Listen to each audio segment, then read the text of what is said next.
Good morning, everyone. This is Tim and Julie Harris, and this is the Harris Real Estate University's free weekly Superstar interview. Now, we're starting the call a little bit early today, and we're starting the call a little bit early today for a variety of reasons, the biggest one being we have a lot to present to you. So this is information that Julie and I have been hoping to present to our group for quite a while. It's something that, frankly, I've been thinking about as being information that once you have this information, once you know your, as we're going to disclose to you, magic number, you are going to actually have a lot less stress in your real estate business. I know this sounds a little mystical, maybe even a little flaky, but it won't as soon as we start the event. Now, if you're attending a Superstar interview for the first time, what the heck is a Harris Real Estate University Superstar interview? Well, some Fridays, like today, it's where Julie and I, Julie, you might want to pull the mic away from your mouth. You sound like Darth Vader. Oh, sorry. I'm so excited about the call. Some Fridays, Julie and I interview a superstar. It might be a top-producing realtor. It might be somebody from the industry. It might be a famous author. It might be a famous economist. If you want to listen to past superstar interviews, they're available on the net. And actually, the quickest way to do it now is just go to Google, because there's so many of them. We've been doing these for like 5 years. Just go to Google and put in Harris Real Estate University Superstar Interview, or just put in Superstar Interview, and you'll see all the past interviews that come up. You could go to our blog, too, of course, and click Superstar Interview, and the blog is timandjulieharris.com. So as far as, first of all, welcome all the new students from Titanium that joined yesterday. Yes, and by the way, Tim, I'm going to jump in here. This is not your short sale class. That's right. This is the Superstar Interview, which happens on Friday. Rochelle just reminded me to tell everyone that. Your regular short sale class, as all of your short sale colleagues here know, is on Thursdays. You are going to have a ramp-up call on Monday that explains all of this to you, so pay attention to your email. But this is the Superstar interview, and it happens every Friday at 9 a.m. Pacific, 12 noon East Coast time. So for the next, I would say, 45 to 60 minutes, Julie and I are going to share with you information that once you understand it, once you apply it, everything about your real estate business is going to change. Am I overstating it? No, I am not. We're going to help you figure out specifically a number that is going to have all kinds of meaning to you in your real estate business that will result in you having a feeling of control, you having instantly less stress, and frankly, you're going to have a lot of clarity. See, here's what happens. Too often in the real estate business, we're pulled a million different ways. Remember, Julie and I sold real estate at a high level for nearly a decade in Ohio, between 100 and 200 homes per year typically. And I remember very clearly before we discovered what our magic number was that, frankly, it was very frustrating at times because you didn't know where your attention should be. And we always had these endless lists of things to do. We always thought, well, should we be doing this marketing thing or that marketing thing? Julie, Mike. We always thought, should we be attending this conference or listening to that or reading whatever? I mean, it was endless, the amount of Mickey Mouse that we actually had floating around in our brains, to the point where, at the end of the day, you'd still be thinking about real estate transactions. You dream about real estate transactions. That makes for a real restful night's sleep, doesn't it? You'd be thinking about negotiators and REO listings and whether this house needs that and that seller needs this. That is not the way to live, because what happens then is your real estate business, which should be, held during the week, normal business hours, then stretches into the evenings, then stretches into the weekends, and then you have no personal life, and you think this is the way it's supposed to be. This is the way I'm supposed to run my business. This is how my life is supposed to be as a small business owner, as a real estate practitioner. And I'm here to tell you it's not. Your life can have control to it. It can have a resemblance of sanity. And guess what? Once you figure out what your magic number is, you can have very consistent profit. Now, am I overstating it? I'm going to say this again. Some of you are going to be skeptical at the start of this call. Set your skepticism aside and pay attention. Now, I put the outline that Julie wrote for us last night. I put the outline on the blog, and the blog is timandjulieharris.com, and it's the first post. If you want to jump over to the blog real quick, just open up a new window on your web browser, and just hop over there, timandjulieharris.com. It's the first blog post there, and you can click on it, open it, and then you're going to see our notes for today's call. Now, the reason I'm encouraging all of you to do that is because there are all sorts of formulas, and Julie made a nice little fill-in-the-blank form there for you to use. So I'm going to give everyone now about 30 seconds to do just that. You're obviously most of you are on a computer right now. Literally open up a new window, go up to the little File tab. It's the upper left-hand part of your screen. Click on the File tab. and then you're going to see a pull-down window that says New Window, New Tab, whatever it is, and then I want you to just go ahead and click one of those and then open up a new window and then put in into the address bar, put in timandjulieharris.com, okay? You can also go to Google and just put in timandjulieharris.com, but the quickest way is just to put it right into the address bar. And you're spelling and out, A-N-D. Yep, and then the first post you're going to see is this blog post, and then you're going to just go ahead and print the notes. So go ahead and do that now. It isn't absolutely necessary that you have the information for today's call, but it'll just be helpful. So I'll give everyone a few seconds to do that, and as we do that, Julie's going to do some reminders about the Monday call for the new Titanium HRCs that have joined the ASD coaching program on Monday. So tell them about the bonus call again, Julie. Yes, and Rochelle is about to send me the specifics on that, and I'll tell you what time. So again, for brand new students, if you've been in the short sale class for a long time, you don't have to worry about this. This is just for brand new short sale students. Remember, your regular short sale class meets on Thursdays. The call we're doing right now is our bonus to you. That's the Superstar interview. You're going to receive an email reminder to show up to what we call a ramp-up call, a special call happening just for those new students on Monday. And again, Rochelle's going to send me that information, and I'll make sure that they all get that by the end of this call. So keep your typing fingers ready. Okay, so I see a lot of you jumped on the call late, as I knew would happen. No worries. This is the Superstar. Okay, sorry, Tim, yes. That call is going to be 10 a.m. Pacific, 1 p.m. East Coast time. 10 a.m. Monday, 1 p.m. East Coast time, 10 a.m. Pacific. Pay attention to your email. All you'll have to do is open your email, and you'll have the information. So you guys are going to email them a reminder? Yep, you got it. Okay, all right, good. All right, so just check your email from Harris Real Estate University. Okay, so for those of you who've jumped on late, this is the Superstar interview, and Julie and I are about to present some information to you that's going to, frankly, allow you to have what we call Real Estate Nirvana. Now, this is going to be kind of a fun call, but it's also going to be a very informative call. All right, so let's get started. Now, first of all, Julie, Mike again. Are you using a new headset? I don't know what you're hearing. Oh, maybe I'm just hearing because we're using new headsets. No worries. Yeah. All right, Real Estate Nirvana. So what is this? What is, if there was a secret number that once you knew it, you'd stop having real estate night sweats? And real estate night sweats, as we just talked about, are caused by the following things. Go ahead, Jules. Okay, so real estate night sweats. You guys know what we're talking about. All of you have had them. Some of you get them every night. So real estate night sweats, what we're talking about is when you wake up in the middle of the night and you have a little mini panic attack. You know, you kind of spring, maybe you sit straight up and you go, oh my gosh, I don't know where my next deal is coming from. Or maybe you're in the middle of a bunch of other deals. I am. And maybe you're waking up in the middle of the night and you don't know how much money's coming in. You feel out of control all the time, financially and emotionally. This is what causes real estate night sweats. Maybe you're not sure what's happening with your deal or deals. What's happening with my files? Any of these things can contribute to the real estate night sweats. So what we plan on doing today is helping you to never have real estate night sweats again. So here's the question. What if your real estate business centered around one super focused, what we like to call magic number? What if all you had to concentrate on to cure all of your real estate night sweats and any worries you have is one specific thing? You know, we all have trouble in real estate deciding what to focus on. What if there was just one super laser-focused item where if you were doing that, all of the other issues would go away as well as the night sweats? All right, so let's get started. Now, again, our point of doing this call is at the end of this call, we're going to give you a lot of information, a lot of detailed information, but at the end of this call, our goal is to make it so that you absolutely, positively have a firm number in your head written down on your notes, and that number becomes, here's what your magic number is. It's the number of listings you have to have at all times. Now, I'm going to kind of peel back the onion here and just give you what you're going to be learning. We're going to take you through a very simple mathematical process. Don't be intimidated because I said mathematical. I mean, believe me, I was an English major. Nothing's more, obtuse to me than complicated formulas. So this one's very, very easy. You're going to be able to do this. It's going to be very simple. We're going to go over how to do this a couple times. But we're going to do something that I wish every single real estate broker and office manager would do the second a new agent walks into the office.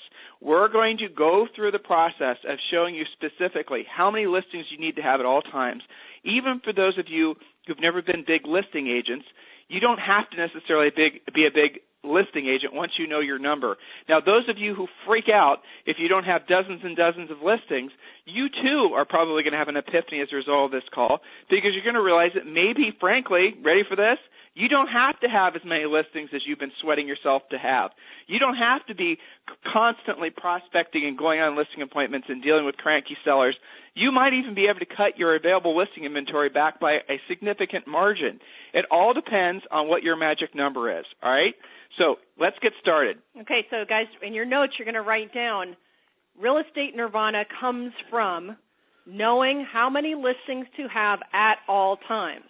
The flip side to that, not knowing how many listings create what you need in real estate, that's what causes real estate night sweats. So this is extremely important. This may be the most important thing that anybody has ever taught you in real estate. I know it's a huge thing when we figured this out, right? Right.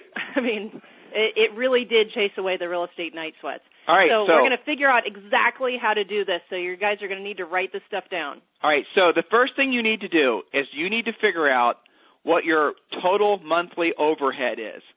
Okay, now we've had this conversation with so many agents, and I'll tell you, with the exception of maybe one or two of them, agents rarely know how much money they have to earn per month to pay all their bills. You know, it'd be interesting. There's already 25 questions. I'm sure most of them are comments and good mornings in the webinar. I would be interested if you guys were to put in what your monthly overhead was. I won't necessarily share your name or anything, but it'd be interesting because here's what we found from studying this stuff for a long period of time. Every single agent, it seems, has to earn approximately $5,000 a month. Now, here's what you add, just to remind you. Again, very simplistic, very straightforward. Your utility bills, your mortgage payment, your car payment, okay, any credit card stuff you might have, any other debts you might have. Private school tuition for your kids. Roll everything in. That's right. Now, add all those numbers up. If you're not sure what your actual monthly overhead is, okay, that is a direct contributor to, frankly, feeling panicked, feeling a lot of stress that's unnecessary. So your first homework assignment is going to be, and write this in your notes, sit down this weekend and figure out exactly what your monthly overhead is. Now, after you've figured out what your monthly overhead is, then you subtract out any income you might be getting from a spouse, any income you're getting that's offsetting your personal and business monthly expenses from, say, for example, a rental property, whatever, right? Some of you are on pensions, you're retired. Whatever it is that might be providing extra income, you subtract the extra income from whatever amount of money you have to have every single month to stay afloat. Now, you might want to add on there a little bit of a fluff factor of $500 or $1,000 just for whatever, right? It's up to you. So the important thing is the first number you have to know, and again, I'm just curious, Julie, if you could clip through the webinar so you can kind of share the numbers. I'm curious how many of you actually know what your monthly overhead is. You know, it's funny as I say that. I know all of our students that are in the Agent Area Secrets program, specifically the ones doing BPOs, they know. They're clear. Yeah. Okay, so here's the bottom line. Figure out what that number is. If you don't know what it is, just work off the number 5,000, because I found that for the most part, that's every agent's number. And if you don't know, absolutely positively do that this weekend. That's your homework assignment. Now, take that monthly overhead, whatever the number is, and then I want you to multiply it times 12. And that's how much money you have to earn per year. Okay, so let me jump in here for a second. We talked mainly about your personal overhead. That is your do or die, got to make those payments or something bad's going to happen type of overhead. Ideally, you're going to do personal overhead, business overhead, taxes, savings, and fun. Those are really everything rolled up in one if you want to be super accurate and you don't want to just get by having $2 left over when you pay your bills. But for the sake of include everything. But for the sake of what we're doing today, just use your personal monthly overhead. We're simplifying today. All of this detail is on the blog. So we're simplifying. So we're going to work with the number 5,000. And I'm getting different comments on the blog, Tim. People are kind of a lot of variety here. I have, let's see, Nathan in San Jose, $9,755. So that's pretty accurate. I appreciate that, Nathan. Kay says $6,500. Sylvia says $5,000 per month. Lots of other $5,000 per month. So we're just going to use that to work with. Okay, so again, if you don't know your number, figure it out. Julie suggested that you add savings and you add other things into it. You can do that after the call. Again, it's important that you do have a really clear understanding. All right, so the next step, Julie. All right, so you've got your number you're working with, and you're going to multiply it by 12 because there's 12 months in the year, and that equals your yearly income. This is the true amount. If you were out applying for a job, this is what you would have to make. So you're going to divide that by the average net commission to you. So net commission is after you pay your broker, any transaction fees, et cetera. It's what you walk away with in your pocket. It's what you're taking to the bank. So we have a total yearly income goal divided by your net commission equals the number of transactions you need to do this year. Not the number of deals you're pulling out of the air or you feel like doing or somebody's pressured you to say some strange number, right? This is your actual magic number.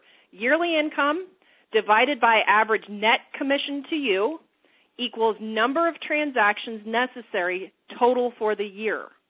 Now, you can then divide that by 12, and it'll actually tell you how many deals per month you need.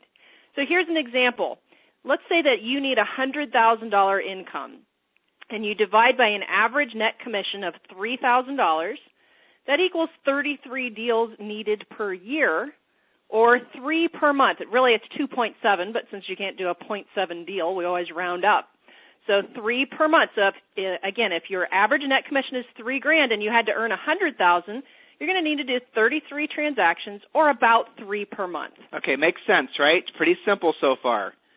Okay. Now, again, if you don't know your personal overhead, and I'm reading some of the questions, if you didn't know what your number was, use 5,000 for the sake of this call, and then you can go back and you can edit your notes later after you actually. So you understand how to do it. Right. Now, I'm going to also say this: if you're guessing, if you're not sure if you don't absolutely positively know, you still have to go back and redo it. Now, I'm going to tell you something from experience. Most of those who are guessing on what their number is, you're guessing high. All right? I found that very consistently, agents, especially agents that have been, I would say, moderate to top producing agents, they always assume that they need to earn almost exactly twice as much money as they do, and that is a major cause of stress for them. All right? So, again, go through this. Take this exercise seriously. It really is going to save you a lot of stress, and it's going to make it so you have a sense of control in your business. The more accurate you can make this for your own personal numbers, the more sense of security you're going to have in terms of knowing what your magic number is and being able to trust it. All right, so let's repeat that last part again, because I know some of you, I'm reading the question, some of you are catching up. Divide the average net commission, that's the amount of money that you get. Net commission is the amount of money you get from your broker. Depending on your broker or whatever, it might be 100%, it might be, the 3% minus a fee, it might be 3% minus 50%, whatever it is. Not your average commission for every sale, the average commission that you get, your check, okay?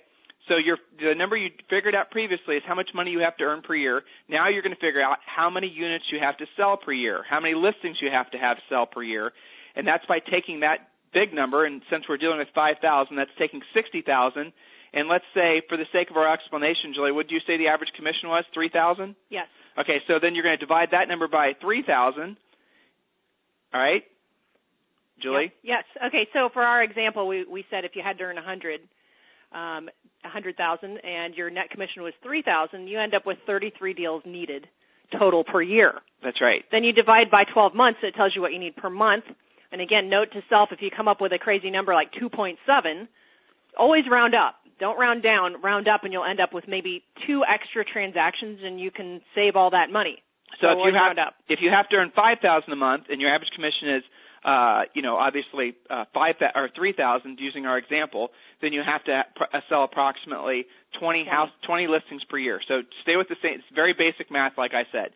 So here's what you need to know. Hopefully you're with us so far. Julie, could you scan the questions to make sure? Sure. Here's what you need to know so far. The point of doing this is knowing how many listings you need to have consistently. That is your magic number. The number of listings you have to have consistently is your magic number. And here's here's a review. What do you need to earn per month? What's your average net commission to you? And what's your average, next number you need to know is what's your average days in the market, okay? So now we're going to get into the more interesting part of this.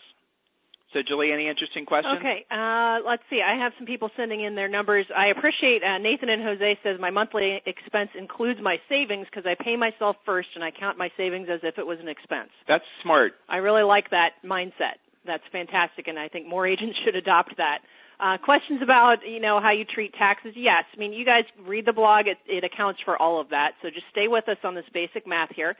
Send in some of your magic numbers. How many deals do you guys need to do per year? We're interested to find out. So send that in. Okay. And right now we don't have any tough questions. All right, good. I like no tough questions on a Friday morning. Me too. All right, so now, how do you figure out your average days in the market? The quickest and easiest ways to do it, guys, is just go to your MLS and figure out what the average days on the market is, all right? Because you're going to need to know the average days in the market to figure out this next part of the equation.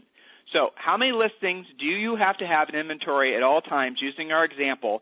Back to the example. If you have to earn $5,000 per month and each of your net commissions are $2,500, we're switching up the numbers. I'm just trying to keep your mind working here. Then you need to close approximately 2 per month. How many listings do you have to have in inventory, active listings at all times to sell an average of 2 per month? To figure out your average days in the market, go to the MLS. In most areas, for listings that are selling, the average days in the market is about 5 months. Now, we said for listings that are selling, because what you're going to find is that homes are obviously getting listed, but only, 50% of them are actually selling. The rest are expiring, depending on your market. So use sold comps. Things that are sitting around don't matter. That's right. Only use sold comps. So for sold comps, for the most part, they're taking on average in the country about 5 months to go into contract. Now, I know in some markets it's going to be different. You don't have to put that in the webinar. I realize in some markets it's 30 days, in other markets it's like 10 years, okay? So, don't worry about the fact that there's differences here. You just need to go back and do this later. We're giving you a math overview here. So, again, in most areas for listings that are selling, the average days in the market is 5 months. For a listing to sell in this market, it has to be both priced right and in great shape. So obviously a lot of you are with Harris Real Estate University because you're learning how to list, frankly, the best listings that are out there. The absolutely positively must sell short sales, and then the REOs. A lot of you are listing REOs as well. Okay, so you with me so far? Okay, so question, Tim. Karen in Covington is trying to figure out what days on the market has to do with us. Okay, you're going to understand in a second. I appreciate your impatience. All right, we're getting to it. All right, if it takes 5 months to sell, Karen, if it takes 5 months to sell one of your listings and you have 15 listings at all times, you'll have approximately 2 to 3 sell per month. Now, this is monkey math. This is what Julie and I call monkey math. But in most areas, about 10% of your available listings are selling per month. And here's your example. Thus, if your MLS has 10,000 homes for sale, okay, and 10% are closing per month, actually selling and closing. You with me so far, Karen, and everybody else? That means approximately 1,000 are selling per month. So you're in your marketplace, Karen, and everybody else.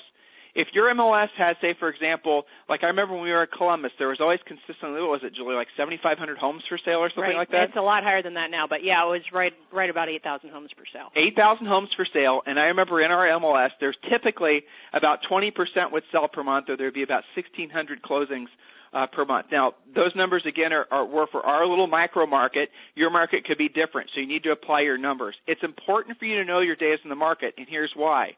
So here's where we're getting to the meat of it, and then we're going to give more detailed explanation in a second. If you know your average commission is say, $3,000, right? And if you know that your average days in the market, and let's say, for example, in your MLS, you're finding that approximately 10% of the available homes are selling every month. Hopefully everyone's staying with me. Then you know that if you had, and let's say again, you have to have, if each of your commissions are $3,000, and you have to have 2 closings per month to earn $6,000, or say maybe $5,000 with $1,000 for fund money, you know, and again, knowing that in the MLS that approximately 10% or 1 out of 10 homes will sell per month on average. Now your averages might be better, and you want to have 2 closings per month, your magic number would be, ready for it? Anyone figure it out already? 20. That means you'd have to have 20 listings at all times.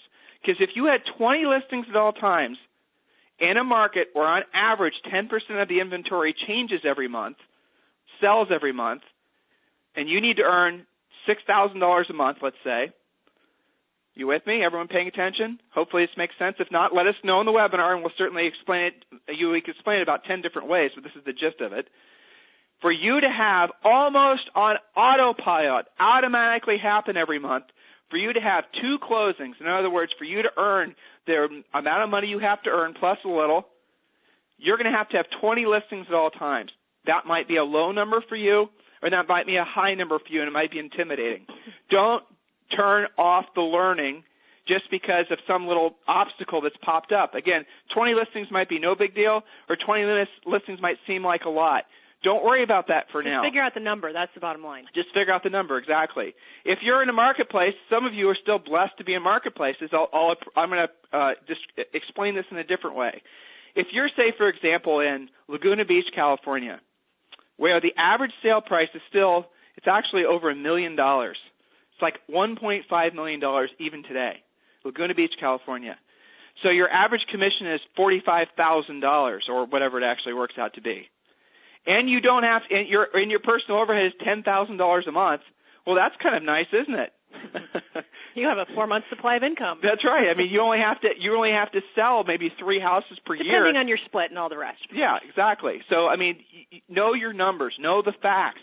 Once you have this number down, once you know how many listings you have to have in inventory at all times, that has to become your primary number one focus in your real estate business.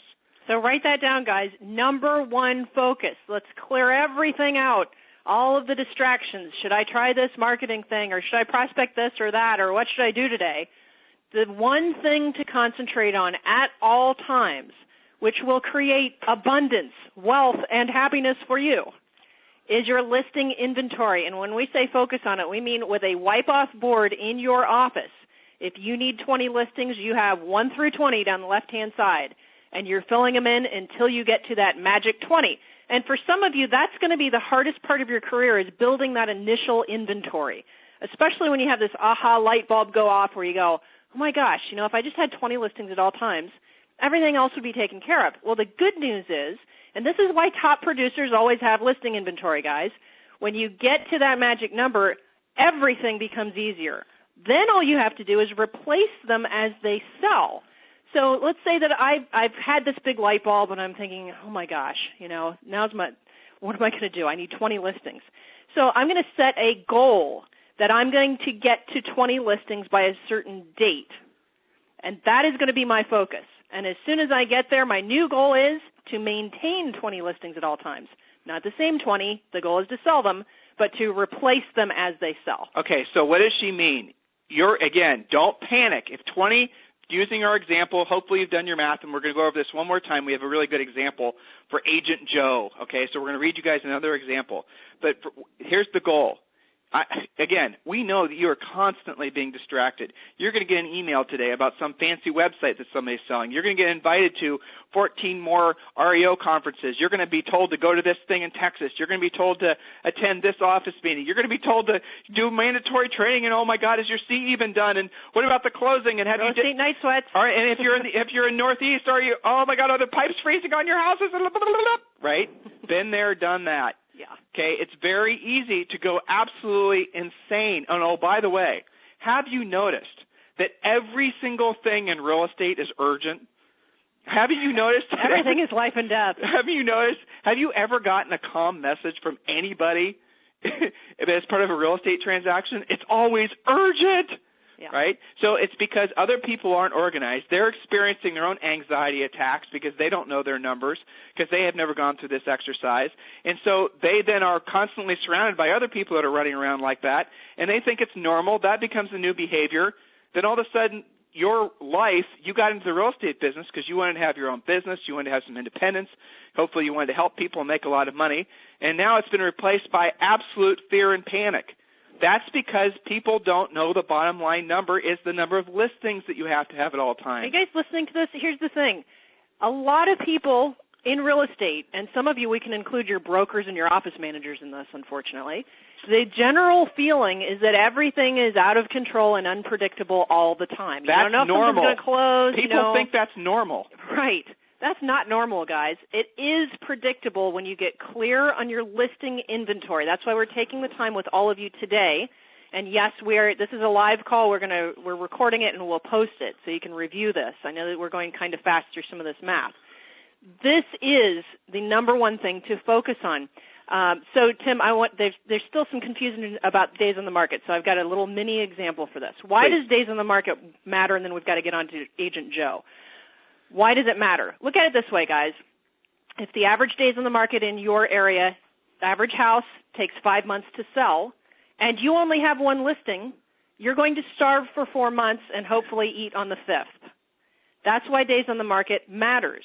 So if you instead don't have one, but now you have 5 listings, and you've listed them, during different times, they start to overlap, okay? Now you start to have one closing a month, perhaps. Instead of one listing, 5 months on the market, I'm going to eat sometime in June or July. Does that make sense? Yep. Okay, so one listing, that many days on the market, I wouldn't expect you to have any closings if that's all you've got, and that's your days on the market, right? So you're going to build inventory so things start to overlap and get up to, for some of you it's going to be 5, some of you it'll be 10. I've had a lot of ahas in the webinar, Tim, where agents are going, gosh, I only need to have 5 listings. I thought I needed 20. Well, right? Okay, so Ayanna Wilkin from Orlando, she gives a really good suggestion here, but here's her bottom line. In Orlando, she figured out, she went to a website and it says it shows me that in Orlando, 9,925 homes are for sale, and in June, she just picked a random month, there are 1,019 sales. So in her marketplace, guys, that's approximately how many months supply? It's about a 10-month supply. So let me explain this again. If you go to your MLS, find out how many total properties there are for sale. Not in your area, okay, total. If you live in a huge metropolitan area like LA, then obviously you can sector it up. But for the most part, your MLS, whatever total number of homes there are for sale, and then simply figure out how many homes sold last month. Homes, condos. You can take out commercial unless you're doing commercial. This is not exact math. This is what we call monkey math. As close as you can get, monkey math. That's right. So what you're going to find, for the most part in the country, that approximately 10% of the homes in the MLS are selling per month. If all you do, try to answer this question from a different way, if all you do is what the MLS is doing, in other words, your personal inventory sells at the same rate of approximately 10% per month, if you know that number is the same as your number, then you do the math backwards. If you had 10 houses for sale at all times, and you knew in your MLS on average 10% sell per month, that means that one of your listings on average would sell per month, okay? That's the reason you have to know your average days the average days in the market in your particular area. So now, again, just to clarify, if your MLS is selling 10%, your own personal MLS is your listing inventory. So your own personal MLS, your listing inventory, should act exactly like your your MLS. If it's acting worse, if your days in the market is worse than the MLS, then you are either not listing homes that are with motivated sellers, you're not pricing homes correctly, you're making something is wrong with what you're doing. You're screwing it. Like you're making a mistake, and you need to change your behavior. Okay, if your stats are worse than the MLS, you have a serious problem. That is the reality. Now, Julie said this before, and I see we're getting a lot of questions about this, and then we're going to get to another example. So hopefully every single one of you will thoroughly understand this. Now, the question is how long should it take for you to get to your magic number of listings? And I'm going to challenge every single one of you, and I don't care whether or not your magic number is a big number or a small number. You want to give yourself, write this down, no more than 90 days. Okay, no more than 90 days. Every single one of you on this call, well, I shouldn't make that assumption, but I'd say probably 90% of you on this call and listening to this call and replay are Harris Real Estate University students. As Harris Real Estate University students, you clearly understand that 40%, there's 50 million homeowners in the United States with a mortgage, 50 million. And it's projected that 20 million of those homeowners will be underwater. 20 million of those homeowners will need to do a short sale, or they're going to become a foreclosure, and they're going to become an REO listing. As long as you're focusing on short sales and REOs, those 20%, or that 20%, those 20 million rather, the 40%, those 20 million, those will end up as listings for you. Now, you obviously are going to focus on all kinds of listings, FSBOs, expires, equity sellers, it doesn't really matter. Give yourself no more than 90 days to work up to your magic number. Do not give yourself the excuse that I've never had that many listings before. Do not give your excuse as, well, the top producer in my office only has 10 listings, and, well, that just seems like an extraordinary number. It's not. It's your job. If you worked for Tim and Julie Co., and you were our agents, and we said to you, in order to keep your job, here's what we need you to do. You must have 20 listings by June 1st. And you just figure out how to do it. That's right. Well, that is it. I mean, that's a really good point that Julie just said. Here's a little mental exercise. We do this with our graduate students. All right, so if I gave all of you, we had a challenge, right? I was going to give all of you $10,000 in cash if in the next 7 days, between now and, say, next Friday, you set 3 listing appointments and took 1 listing. That's all you had to do. You had to set 3 listing appointments and take 1 listing, and then I'm going to give you $10,000 in cash to spend on whatever you want to spend it on. Is there anybody on this call that couldn't do that? I mean, instantly, as you think about that challenge, look how your mind immediately goes to, well, I could do that. This is what I would do. I'd call this person back. I'd be more aggressive on lead follow-up. I'd knock on that FSBO that I've been driving past every to work. Yeah, I get to work. Here's an interesting thing, Tim. One of our coaches, Eric Reed, he says this in my IM. Agents are used to living off what they sell, not what they list. This is a new way of thinking for some of them. Agents must see closings as the payday, not the result. Agents currently see that as just an isolated payday versus looking at it as a result of a specific business process. Tracy from Las Vegas just called my title rep to get the average sale price homes sold in days in the market. All right, good. Now, Tracy, you need to figure out not your gross commission, Tracy. You said gross commission. You need to figure out your net commission, okay? So if you're working with any kind of brokerage, they're going to be taking something off the top. I don't want you to worry about what the gross is. I need to know what the net is. That's what you need to have in order to figure this out, okay? All right, Kathleen from Stockton. I need to have 4 listings sell per month, so I need to have approximately 40 listings at all times. So, Kathleen, I just want to make sure you said that. If we're working off 10%, that would be true. Yeah, and Kathleen, that's assuming that you have a really low average sale price or a really high overhead. So I'm not sure your situation. Put in your specifics in the webinar so I can help you with that. Tell me what your average monthly overhead is, or your monthly overhead. Tell me what your average days on the market is in your MLS, and tell me what your net commission is, Kathleen, and I'll figure out your magic number live during the webinar. Any of you others would like us to do that, please also take us up on that and put your numbers into the webinar. Okay, now, before we get to Agent Joe, here's what I want you to do. Julie said it before, and this is a really fun game. And even for those of you who are working off spreadsheets, they're working in the cloud using Google this or whatever, as are we, I want you to go get a dry erase board, old school dry erase board. They still sell them, you know.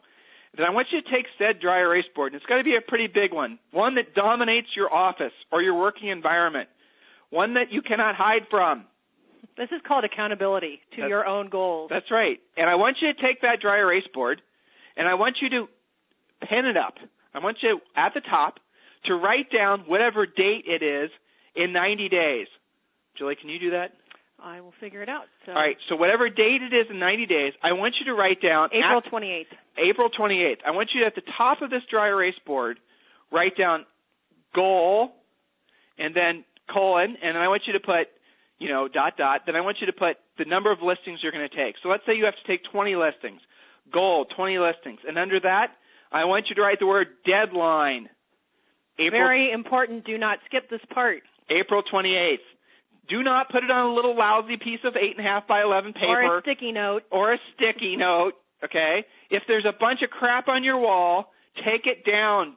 Trust me, you do not need 5 calendars from different title reps, and you do not need your bug and termite guy's business card on a magnet 14 different places in your office. Throw that crap out. That's right. We have Agent Cam looking at you right now. Throw that crap out. And then I want old boxes of files and all that other junk. If you haven't cleaned it out from previous years, bye-bye. Introduce it to Mr. Shredder. Put the dry erase board on the wall. Right at the top, the goal. Right at the top, the deadline. And then down the left-hand side of this dry erase board, I want you to write down 1 through 20 if you need 20 listings at all times, or 1 through 10, or 1 through 40, or whatever it was. Write it all down. Even if it's 3, you're going to write 1, 2, 3. That's right. Your mission in life, your job, your minimum requirement, what you have to do as part of being a small business owner. That's what you are. Please do not be confused. You are a small business owner who happens to sell real estate. You are an entrepreneur that sells real estate. You're the CEO of your company. Okay. Your mission in life, your goal, your number one priority, is you have to always make sure that you have the required number of listings at all times. Now, when one goes pending, whether it's a short sale or not, as soon as it has an accepted contract on it, it is no longer, you then have to replace that listing. This is a big point, by the way. Well, because so many of you, when I ask you how many listings you have, you'll say like, I have 10. And then I ask, well, how many of those are in contract? Well, 7 are in contract. You don't have 10, you have 3. Okay.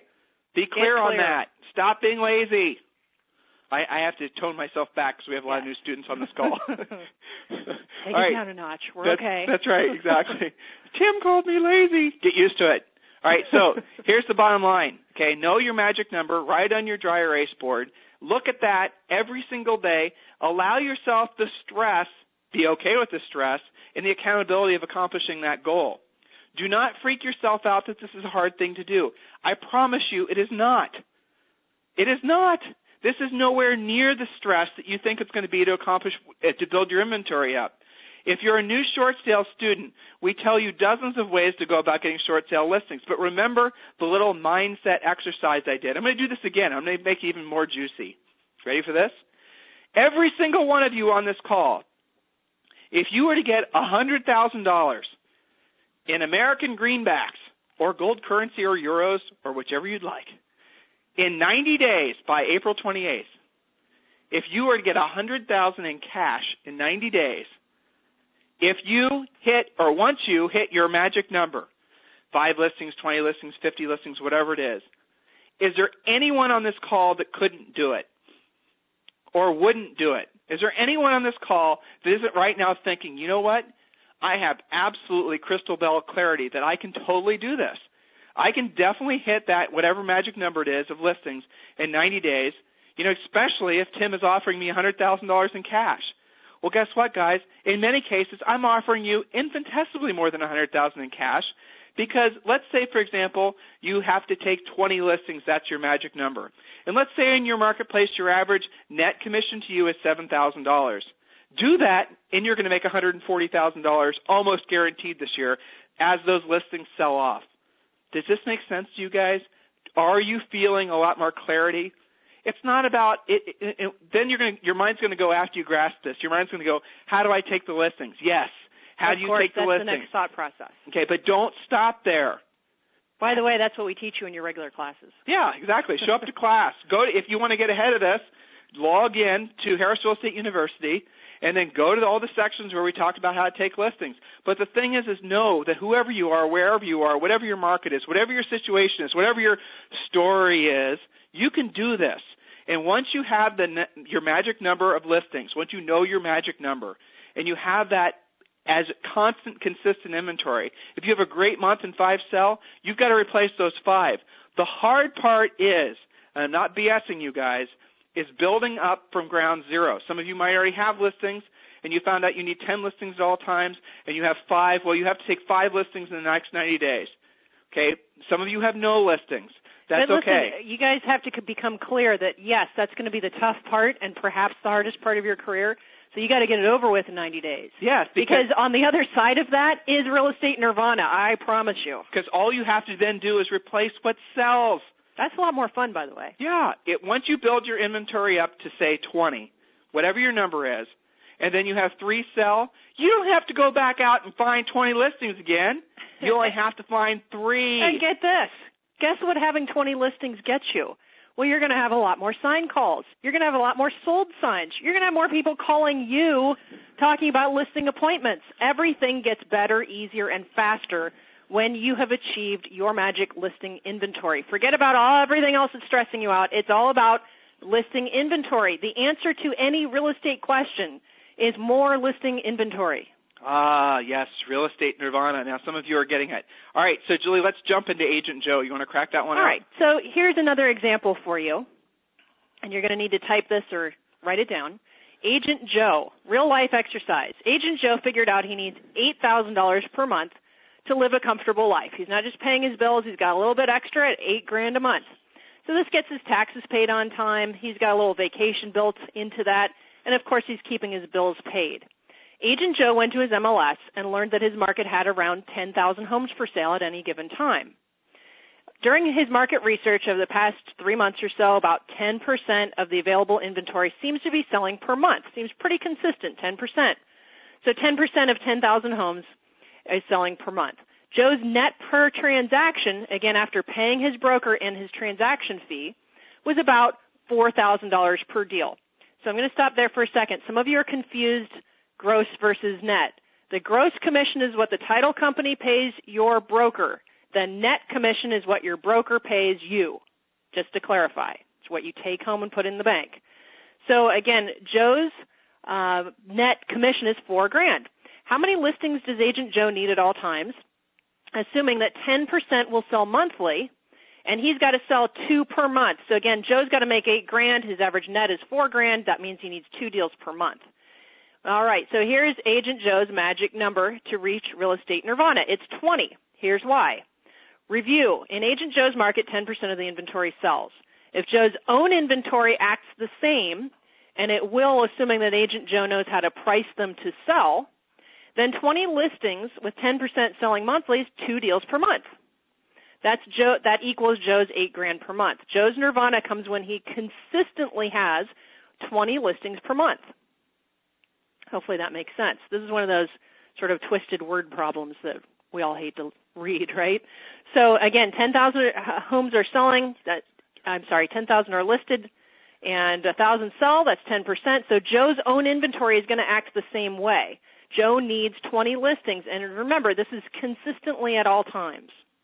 Here's a bonus. If Joe wants to give himself a raise, maybe Joe has on his goal board to pay off his car, he can either do this by listing more homes, so he increases maybe his 20 listings to 25 listings, or he can raise his average sale price by doing things like conquering expireds to raise that average sale price, or Agent Joe can sell a buyer or 2 or 3 per month, and that'll increase his income. Do you see how predictable this becomes? All right, Kathleen, I figured out thank you for Julie doing that. Kathleen from Stockton, you don't need 40 listings at all times, my dear. You need only 15. I'm going to do the math for you right now.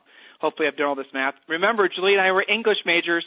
That's the reason every time we do math publicly, we call it monkey math. And we need a calculator. I used one on this, okay, though. Good. Yeah, okay. All right, so Kathleen from Stockton. Hopefully you're not going to kill me for reading your email, Kathleen.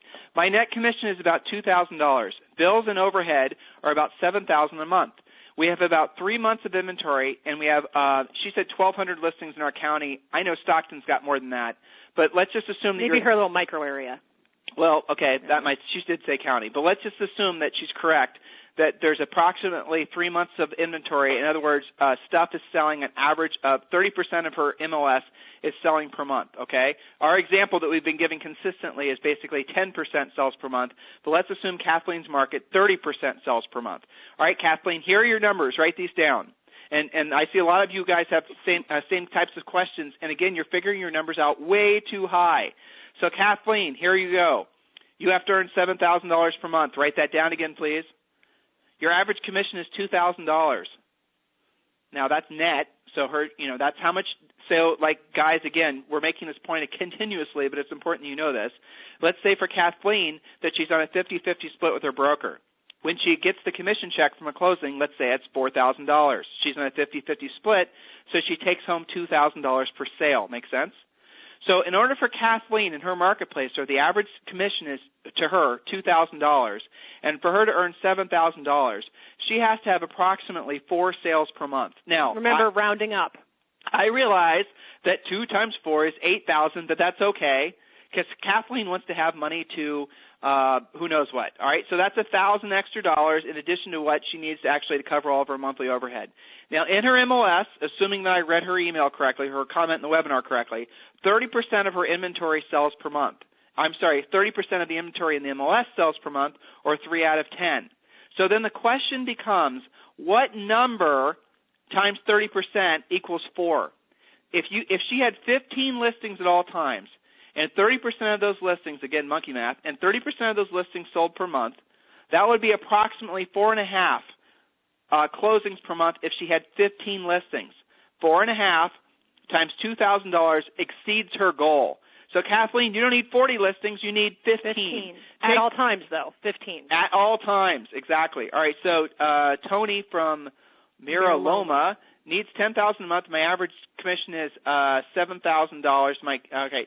So I don't know, Tanya, I'm sorry, you didn't tell me the rest of the numbers, but you guys hopefully can do this math yourselves and figure this out. Okay, I see a lot of you have done your homework on this. You've done your math, and I appreciate you figuring it out. All right, so let's do this one live. This is a nice, easy number. Actually, you know what? Jane, your math works out almost identical to what I just did for Kathleen. She says, hi, Tim and Julie. My monthly overhead is $8,000 with an average net of $2,500. There's a 10-month inventory. She's in Michigan, and I do believe that, 10-month inventory. Oh, yeah. All right, so in other words, her stuff takes a lot longer to sell. I'm guessing, Jane, in your marketplace, without doing the monkey math, you probably need about 25 listings at all times. Okay? So, you can do the math. You guys can go back and listen to this again. The monkey math is on the blog, timandjulieharris.com. I see a lot of you understand this completely. I'm really appreciating that. I'm reading through the notes. I'm reading through the questions. So really look at it this way. The longer days on the market in your area, the more listings you're going to need, because each one takes longer to sell. So you got to build up your inventory, and then the numbers will work out. All right, I got another one. This is a great question. Okay, there's somebody that's put a question in the webinar. They said their average, Julie, write these down. We'll do this live, okay? Okay, but you have the calculator. I'm writing. That's okay. I can do the math in my head. Okay. Because we're going to use real simple. I got it. All right, so this agent needs to earn $5,000 per month. Mm-hmm. They're in, say, for example, a market like Detroit, where there's a 5-month supply of homes for sale. Okay. So there's a 5-month supply of homes for sale, and they have to earn $5,000 per month. Now, I'm kind of doing this out of order, but there you go. Their average commission is only $3,000, which is, pretty much the country. So they need 2 deals per month. There you go. Now, they have a 5-month supply of inventory. How many, if they had, okay, let's do this math together, guys. If this agent had 5 listings, and we know that basically in their MLS, there's a 5-month supply of homes for sale, and they had 5 listings, we know that probably for the most part they're going to have. Let me do it a different way. If they had 10 listings, and there's approximately in their MLS, it's taking approximately, let's say, what would that be, Julie? How would that work out? Well, so I would need to know what percent of the total listing inventory is That's selling. right. That's the number I'm missing, right? So let's say there's 20,000 houses for sale. Okay, and out of that, let's say, again, let's just keep it simple. There's approximately 10%. Forget the 5 months. So 2,000 would sell. Yeah, 2,000 would sell per 10%. month. 10%. Mm-hmm. Okay, so let's read the numbers again so we can do it out loud. Sorry for confusing you guys. I was trying to answer 2 questions at once. My fault. So again, there's 20,000 houses for sale in this particular market. Okay, approximately 10% sell per month, which would be 2,000. Right. So 2,000 sell per month. So 10% of this person's market sells per month. That means their own personal inventory, 10% or 1 in 10 would sell per month. On average. If they need 2 deals, remember, 10% sells. So 2 deals is 10% of what number? Well, 2% is 10% of 20 deals. The confusing part, guys, 20 the confusing part, guys, is the months for sale. Just go do the simple math as far as what percent sold. So if you have 1,000 houses in your board and you had 20% sell last month or 200 sell last month, that means basically, that gives you your number. That tells you exactly how 2 in 10 will sell. 20% of your inventory will sell on average per month. That's the bottom line. Days on the market is affecting that number, but don't get hung up on days on the market. Really what you need to know is what percent of your overall market sells. Okay, so hopefully we've made that clear as mud at this point. And then that should be what percent of your inventory sells. Right. So if you have 1 listing and 10% sells, you can't sell 10% of 1 listing. You're not going to have anything. That's right. So if you have, for example, you're in a marketplace that has 10% of the inventory sell per month, and your average commission is $3,000, and you need $5,000 a month to pay your bills. If you had, say, for example, 10 listings and 10% sold per month, that means you'd only earn an average of $3,000. Okay? So realistically, if you're in a market like that, which most of you are, you're going to need 20 listings at all times. And once you had 20 listings at all times, if 10% sold, 10% per month. 10% of 20 is 2. That would give you, with your average net commission being approximately $3,000, that would give you approximately a $6,000 a month income. Again, guys, know the magic number. Figure it out. Hopefully we didn't confuse you. We were trying to answer, too much, right? But that's really basically how it works. Now, if you want to increase your income, if you want to pay off a car, buy a boat or whatever, increase your average sale price. Oh, here's an idea. We haven't mentioned working with buyers once on this call. Yeah, we're setting you up to live on listings. Only. The benefit of working with listings only is that you have sanity. You don't have to worry about working in the evenings. You don't have to worry about whether or not that buyer is going to be loyal. You don't have to worry about, whether or not you're going to have to give up another weekend to show houses in 14 feet of snow. Okay? And let me share something with you. I had a great email from one of our graduate students. This has been a couple of years back. She lives in upstate New York, tons of snow, lake effect snow, blizzards all the time. And she had just had this aha moment from a call like this on one of her coaching calls a couple months before that. And we were building her inventory. She was going through this tough part where she was building it up, and I think her goal was 30 listings. And she wrote me this great email. She said, I am sitting here with my golden retriever at my feet in front of my cozy fireplace calling expireds. Meanwhile, all kinds of agents are out there showing my listings, and they have to slug through the snow. I'm nice and cozy talking to expireds all night long, happy to do it, taking many listings. Okay? So she came to the conclusion that, hey, I would rather do this and work the numbers and work my magic number and build my inventory than go out there slogging around with buyers all the time. And again, there's nothing wrong with working with buyers. Some of you need to keep working with buyers while you are building your inventory so you can pay your bills. But only give yourselves 90 days to build whatever your number is. Yeah, this is not forever. This is get on the stick. David from El Cajon, this is California. David, I'm gonna read exactly what he wrote in, and so 90 average days on average sold time. All right, we're gonna forget that. That doesn't really matter for the sake of how we're gonna work this out. 200. Here's where it starts. $253,000 average sale price. $10,000 personal monthly overhead. $6,000 average net per sale. All right, that's the first number that really, the $10,000 per month I need to know, the $6,000 net per sale I need to know. Then he knows the really important number, which I appreciate. 9% of my inventory sells per month. Okay, so we know that he earns an average of $6,000 per sale. We know that he needs approximately really 1.5 sales, but let's just, for the sake of making it so David has a little bit extra money, let's say he needs 2 sales per month. And then he knows approximately, he says 9%, but let's say 10% of his inventory sells per month. Remember, monkey math here, guys. David, you need 20 listings at all times. Yep. Okay, do you understand that, David? So, guys, don't get stuck on the average days sold time and all that. Just look at it just like David did. His example, again, is he has to earn $10,000 a month. His average net commission is $6,000. So stop right there. He needs 10. His average net commission is 6. That means he needs 2 sales per month to be happy. And he knows in his marketplace, he says 9%, but we're going to round it up to 10% of the inventory sells per month. And so if he had 10 listings at all times, he'd only have 1 sale, so he'd only make $6,000 on average. If he had 20 listings at all times, then he'd have 2 sales on average, and that would equal $12,000, which makes David very, very happy. So, by the way, guys, once you figure this out for the math that keeps all your bills paid and keeps things running at a really good rate, guess what you have to do to meet any goal? The great thing about real estate is nobody's telling you what your income cap is. So let's say that you figured this out and you got to your 20 listings, and that was your big goal this year, was to figure out how to get to 20 listings, if that's your number, in the next 90 days, and then the rest of the year you're going to figure out how to maintain that. Obviously, we're going to help you through your classes do all of this. And so that's the big aha of 2011. Well, 2012, you're going to set some new goals. And let's say that you wanted to now have a year of reserves. Well, guess what you do? You raise that. You keep your expenses the same, but you make your listing inventory 30 at all times.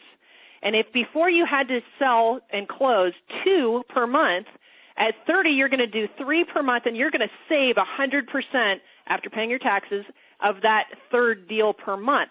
This is how top producers think, guys. This is how happy agents, regardless of what type of market you're in, real estate recession or otherwise, if you can get clear on these numbers, then it does become predictable. No more real estate night sweats for you. You just look at your listing board and you go, you know what? I have always wanted to do blah, blah, blah. I'm going to not write down 20. I'm going to write down 25 because that's 5 more than I know I need, and that's going to ensure that I have extra money every month. It does become that predictable. We live this life. Yeah, we did. Do you guys get this? And let's absolutely positively not pull any punches with you guys. Depending on how many listings you have right now, this is going to require hard work for the next 90 days. But, man, honestly, has there ever been a time, ever, back to the Stone Age when caring, competent, and skilled realtors have been so needed. And frankly, let's be honest, where it's been so easy to list houses. Please do not tell me it's difficult for you to list houses in this marketplace. If it is, the problem is your mindset about taking listings. Depending on where you live, when you walk out your front door today, literally 3 of the 10 homes for sale could be on their way or already distressed sellers. Or if you're in Vegas, it could be as high as 7 or 8 in every 10. Are you telling me that it's difficult to take to help underwater sellers that need to do short sales? Are you telling me it's honestly difficult to find owners that have to sell in this marketplace? It's not. It's easy. There is no more cat and monkey show. When you know how to list short sales and you know how to solve people's problems, most times you're not even going to compete for the listing. Please do not use the excuse that just because you've never done this before, you can't do it now. That is no longer acceptable. You should not allow yourself to essentially live a lackluster existence just because you have some sort of irrational fear between your ears. So take this seriously. Here's your homework assignment. Write this down. Number 1, you need to figure out exactly what your personal monthly overhead is. Figure it out. Actually take the time to do it. Look in your checkbook, look on your Visa statements, what are you actually spending? Yeah, how many pay channels are you what's your cable bill, right? I mean, seriously, get into this. When was the last time you shopped your insurance? When was the last time you actually took a hard look? I'll tell you something that Julie and I find every single month is when we buy stuff for the business or whatever else, how often we get billed twice and the merchants don't think we check. We catch 2 or 3 every single month. We'll order ink cartridges and they'll bill us twice for the exact same amount. And only deliver 1. Yeah, and only deliver 1. Oh, it was a mistake. Yeah, whatever, okay? So you guys got to check these things. So know what your personal monthly overhead is. Number 2, you have to know what your absolute net commission is. If you don't know this number, if you're shooting off an email to your office manager or your broker trying to figure out what your average net commission is, I'm going to be honest with you, that's kind of sad. You need to know that number yourself. You are in business for yourself. You might be part of a broker, but here's a little question for you. If you lose your job today, for whatever reason, are you going to get unemployment? No. Is your broker setting up a pension for you? No. Do you have a 401k through your broker? Nope. No. Do you have health insurance through your broker? Probably not. No. Do you have sick leave, paid days off? No. Mental health days? You guys take those all the time, but you're not getting paid for it. That's right. Guess what? You are self-employed. Self-unemployed sometimes, but well, that's the point. You're self-employed. You pay self-employment tax. Maybe you're incorporated, but you are self-employed. You are a small business owner. You are an entrepreneur. You are. You might not have thought of yourself that way, but that's what you are. That means you have to act like a business person first and a salesperson second. Yes, you have to know how to sell, but you've got to know why you're selling. That's the whole benefit of knowing what this magic number is. Take a second. Let's everyone take a breath, myself included. Now, are we feeling a little bit of nirvana? Imagine what it's going to be like sitting at your desk, walking into your working environment, looking at that dry erase board, and seeing all the listings that you had to have, whether your number was 10 or 20 or only 5. I want you to imagine what it's going to feel like to go to sleep every night, to wake up every morning knowing that you've got the exact number of listings you need every month, that if all you're doing is working off the averages in the MLS, your bills are paid. How does that feel?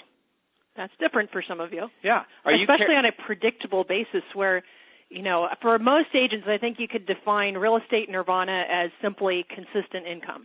This is how you do it versus the typical thing that realtors do is they don't have cash flow, they have cash spurts. Right, to Eric's point. Getting paid is sort of this weird isolated event for some agents versus the result of a specific process that came from your listing inventory. That's right. So you guys are used to, some of you, only get paid now and then. So what happens is you'll go out and you'll work. You'll take some listings, you'll get some buyers in contract, and then you'll just close the files, close. And then you'll be, after you get your checks, you'll be broke. As waiting for another referral, trying to build your inventory back up. That's no way to live, guys. That is called feast and famine. It's called cash spurts. Versus if you had the mindset of building your listing inventory up to a certain number by a certain date and holding yourself accountable to it. Think about how that would feel.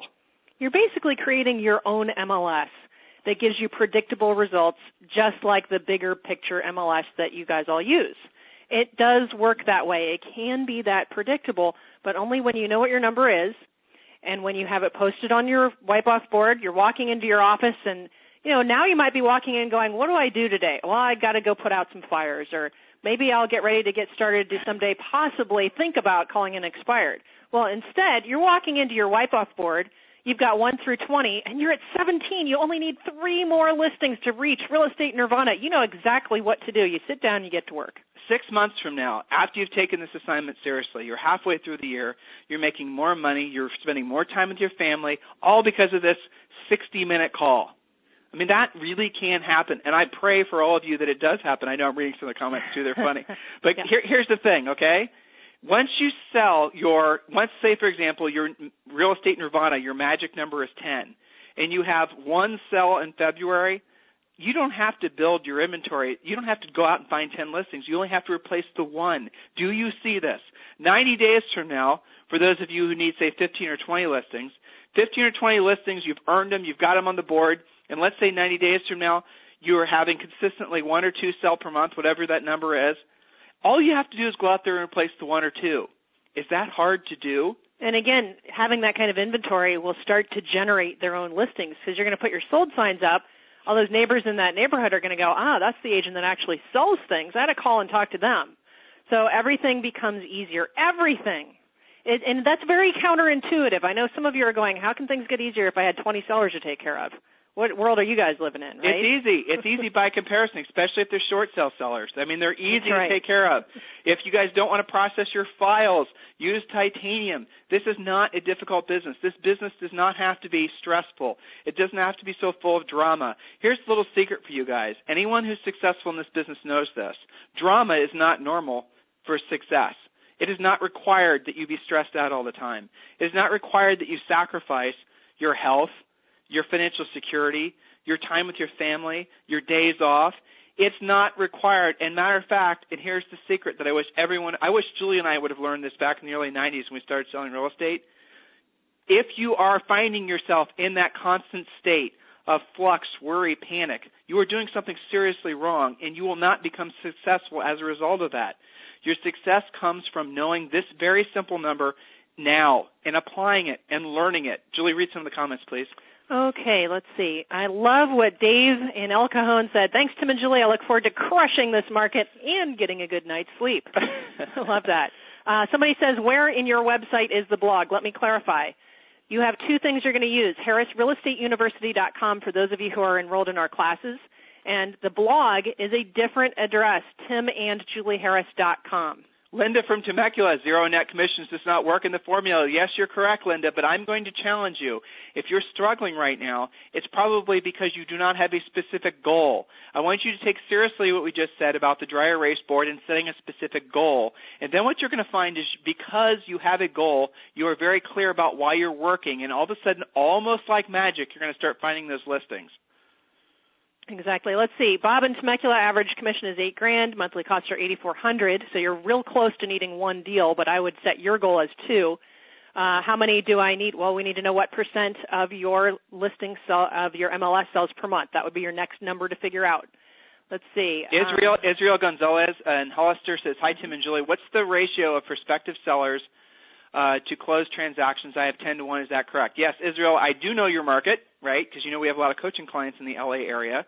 So in the L.A. area, you should figure that approximately 10% of your inventory is going to sell per month. Pretty much, guys, for the most part of the country, you're going to find that's a safe, conservative number to use. But here's a fact, okay? This is a scary fact.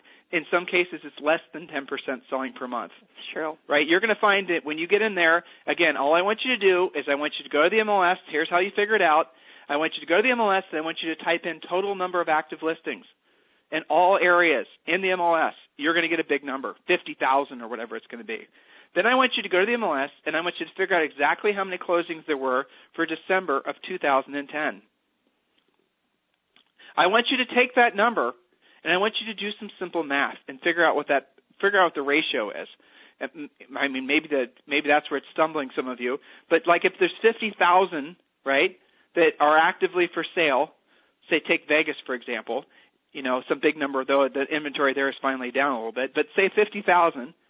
And then last month in Vegas, let's say, for example, there were 5,000 that sold. That means there's approximately a 10%, that ratio is 10%. So if you had, 10 listings at all times, and in your MLS approximately 10% sells per month, that means you would need, if you had to sell, you'd have one sell almost automatically. Now, I'm oversimplifying it because you obviously need motivated sellers. You obviously are going to have to be aggressive on the price. And you're obviously going to have to take good listings. If they're dirtbag houses in the slums that, basically they're all basically, crack there houses. There hasn't been a sale in the past 22 years. Well, you're setting yourself up to fail. So you're going to have to hold get that wise. thought, Tim. I want to jump in here for our grizzled veterans who already have the quote, magic listing inventory. Yep. Some of you on this call already have 30, 40, 50, 60 listings. And you're going, why am I still struggling to get a predictable result? I want you guys who have bigger listing inventory already to have a very honest session with yourself and look at your listing board. Hopefully you have one, or at least a spreadsheet, and put a star next to everything that you know actually will sell. And you may have a big light bulb go off. We used to do this just about every week. Tim, you remember doing this. We would have 40 listings on the board. I hated it too. We had 40 listings on the board. We thought that was our magic number. Great. Okay, so then when we had the honesty session and said, all right, so let's think about 123 Elm Street. What's that seller's situation? What's their motivation, their time frame? Are they cooperative? Is it priced right?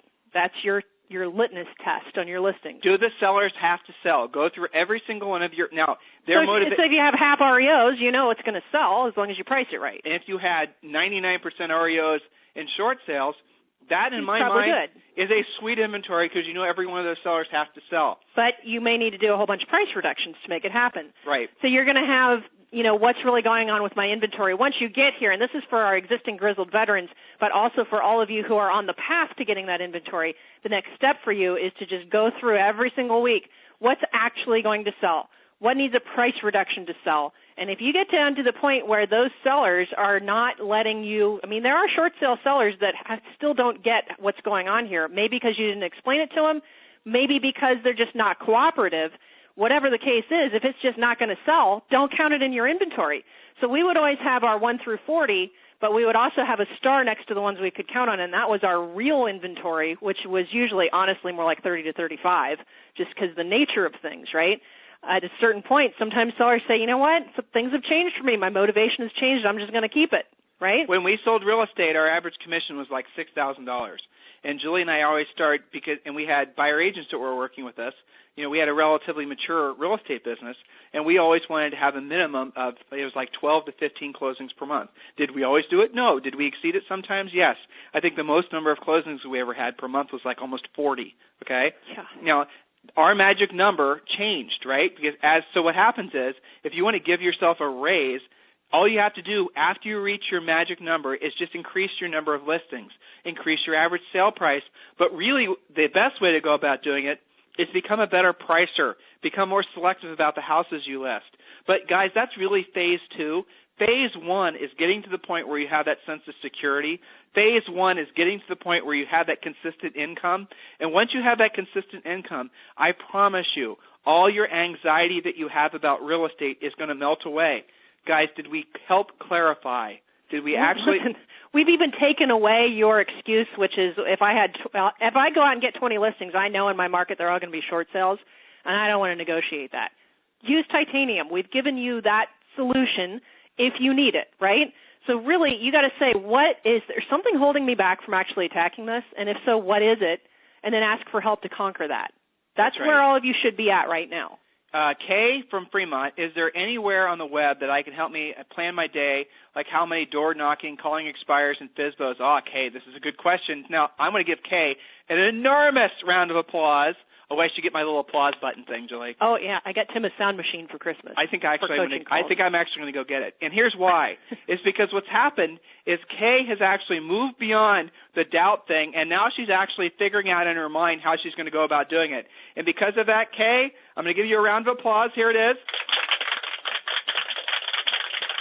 All right, now, and here's what else I'm going to do for you, Kay. I want you to email Julie directly, Julie@HarrisRealEstateUniversity.com, and Julie is going to have a free coaching call with you. Okay? Be my pleasure to do it. How about that? So, Kay, email Julie directly, and she's going to work with you and help you create a schedule. And Julie, she sounds like a fantastic candidate for your Tuesday morning class. Indeed. All right.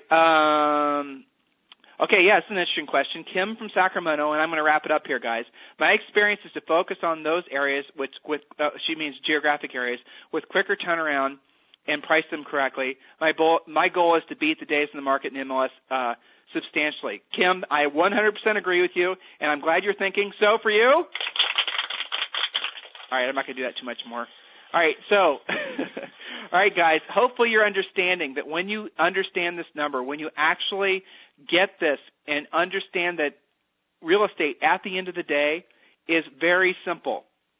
Have a consistent number of listings sell per month, have a consistent income, and then you can start building wealth. Then you can start paying off debt. Then you can start getting back to the things that really matter most to you, assuming you don't want to do endless open houses for the rest of your life.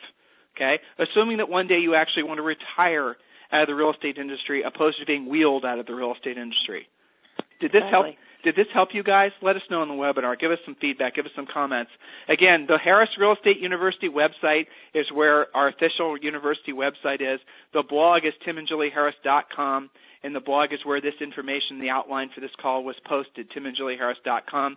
Please let us know what you thought about the webinar, about today's event. Put your comments into the question box of the webinar. I'm interested to know if we want to present this information again. Personally, I think this is really vital, but if we get a lot of you who are saying that I didn't get it or, this was too weird for me, then we probably won't present it again, which will be a shame, but I want to know what you guys thought.